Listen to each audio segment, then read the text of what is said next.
تسلیحات بازدارنده نداشته باشه. যুক্তরাষ্ট্র ইসরায়েলের যৌথ হামলায় শনিবার ২৮ ফেব্রুয়ারি প্রাণ হারিয়েছেন ইরানের সর্বোচ্চ নেতা আয়াতুল্লাহ আলী খামেনি। মৃত্যুর আগে সবশেষ গত ১৭ ফেব্রুয়ারি প্রকাশ্যে ভাষণ দিয়েছিলেন তিনি।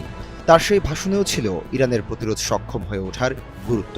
তার কথায় দেশের নিরাপত্তা নিশ্চিত করতে প্রতিরোধক্ষম অস্ত্র থাকা অপরিহার্য।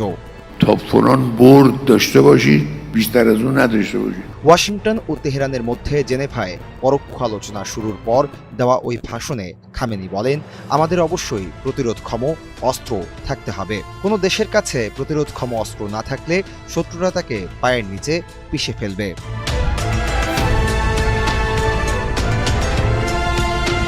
তিনি আরও বলেন, প্রতিরোধক্ষম অস্ত্র আমাদের জাতির প্রয়োজনীয়তার একটি।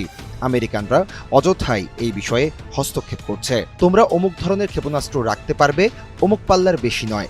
এর সঙ্গে তাদের কি সম্পর্ক? এটি ইরানি জাতির বিষয়।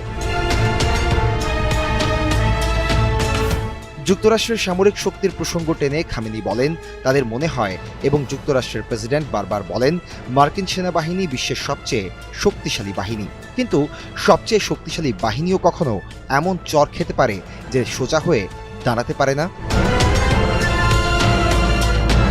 উল্লেখ্য, যুক্তরাষ্ট্র ইসরায়েল হামলায় ইরানের সর্বোচ্চ নেতা আয়াতুল্লাহ আলী খামেনি নিহত হয়েছেন বলে নিশ্চিত করেছে দেশটির রাষ্ট্রীয় টেলিভিশন। রোববার ১ মার্চ সকালে টেলিভিশনটির বরাত দিয়ে এ তথ্য জানিয়েছে ব্রিটিশ সংবাদ মাধ্যম বিবিসি।